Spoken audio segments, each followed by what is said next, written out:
Hi, welcome to vlog number 20 of my attempt to achieve a double bodyweight squat within 12 months of starting. So last week was a good sign in terms of gaining consistency. It's something I spoke about quite a lot. So again, another bit of a progress update really today. So last week I kind of focused on body composition changes and consistency with the diet and lifestyle. And by and large I've continued to do that. The progress I'll show in a second, but I suppose the kind of elephant in the room is kind of how is my squatting going, and that's the crux of what I've been trying to talk about really. So I'm not going to show you a load velocity table today because I've not retested that. Instead I'm going to take a slightly different approach to how I've kind of tracked progress over this kind of phase of training.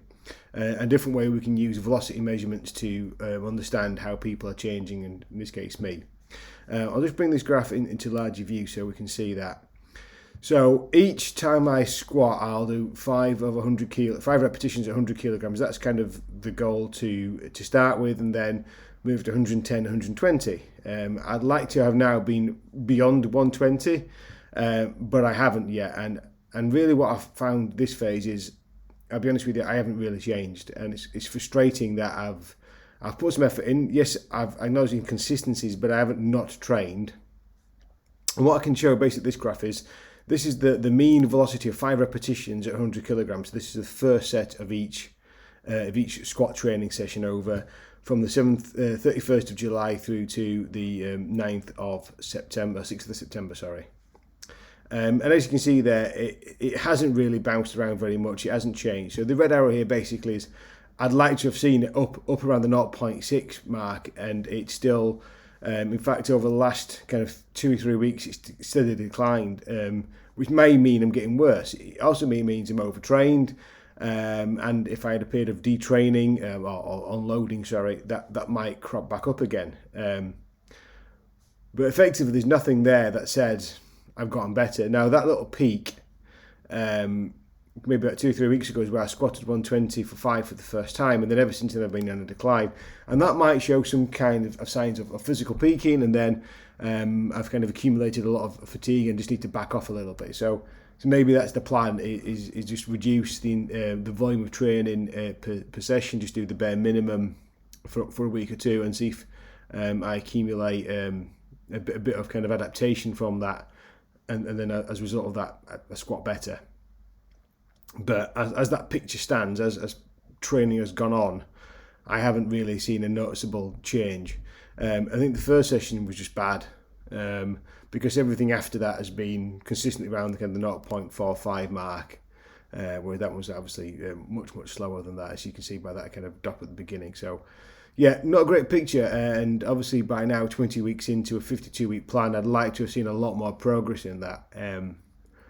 Not to get kind of throw the baby out of the bathwater and have a big sulk about it and think I'll never get there. It's just, that's life. You don't have constant linear progression in everything. Sometimes you hit plateaus, and you hear this in the strength and conditioning text, like training plateaus, but I never really trained consistently long enough to experience one, and this is probably the first time I've ever, in my own personal training experience, hit a true plateau. So that's quite a novel thing for me to do, and it's something I've heard about but never had to go through myself. So yeah, a challenge. Have a recovery week this week, deload, and adapt the program, change up again, and see if that kind of spurs on to get some more some better adaptation and improvements in the squat. So it may well be that I keep the relatively similar program, go to front squats, and see if that has the desired effect that I'm looking for. So how does that affect all the things that have been happening? So last week I spoke about kind of how consistency in the diet has helped me regain some control over body mass, which was kind of getting a little bit out of hand. As you can see there, a couple of weeks ago it was starting to kind of rise up beyond. But I've viewed kind of dips and peaks and troughs, and again, not a consistent picture. But since that peak, I'm actually kind of consistently kind of bringing that down. Again, consistency in diet, having a bit of a plan and sticking to that plan is showing effects. Obviously, the first couple of days are the most profound effect. I've continued to kind of nudge the bar down a little bit, and will continue to do so hopefully for quite a while. There'll be a time where I think, right, that's enough now. We don't really need to lose any more mass, because it becomes detracting away from the actual trying to get stronger. But for now, yeah, I've got plenty of fat to lose, don't you worry. So yeah, that's not going to be for any time soon.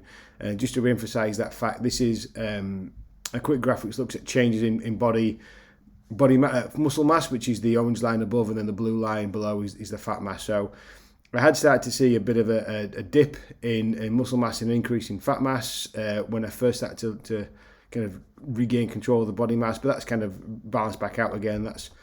That's kind of going back in the right direction again now. So hopefully that path will continue. I keep losing the body mass, and that'll come off this blue line at the bottom, and that'll continue to migrate its way down. So yeah, back into from body composition wise, yeah, much happier with that now. In terms of how that's affected peak power, well, another kind of thing to think about is how I've been adapting to training, and how that's maybe manifested itself in terms of my physical readiness. So I think I talked about this last week. I've seen this kind of quite sharp increase in peak power, and then as you can see, the last reading I was way down compared to previous reading. So that might mean I've hit a bit of overtraining.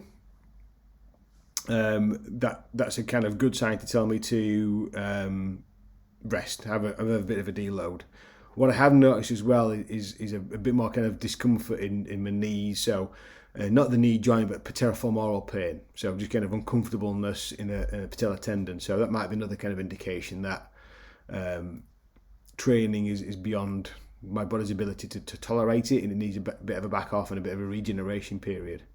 So that could be something to consider as well. That's kind of two things that are telling me there that, you know what, a back off isn't the worst thing in the world. And that doesn't mean complete rest. I'm just saying kind of a reduction in training volume and trying to maintain the intensity.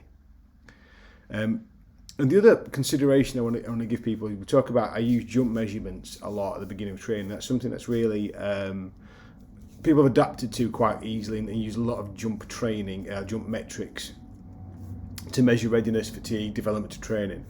And I just want to kind of show you how it's important you pick the right thing to think about when you make a decision about it. And there's no right or wrong way, they just have an understanding of the two things that are different. So what I've got here is this orange line, sorry, again I'm colourblind, so I apologise if I keep getting the lines wrong, but this orange line here is my jump height, and that's measured on this left hand scale. And that's really consistent. It's just over 27 centimetres most weeks. It never gets to 28 and never kind of dips below 27 really. And that's the mean of 3 jumps. So it's not like each individual jump is exactly the same. It's the mean of 3 at the beginning of each session.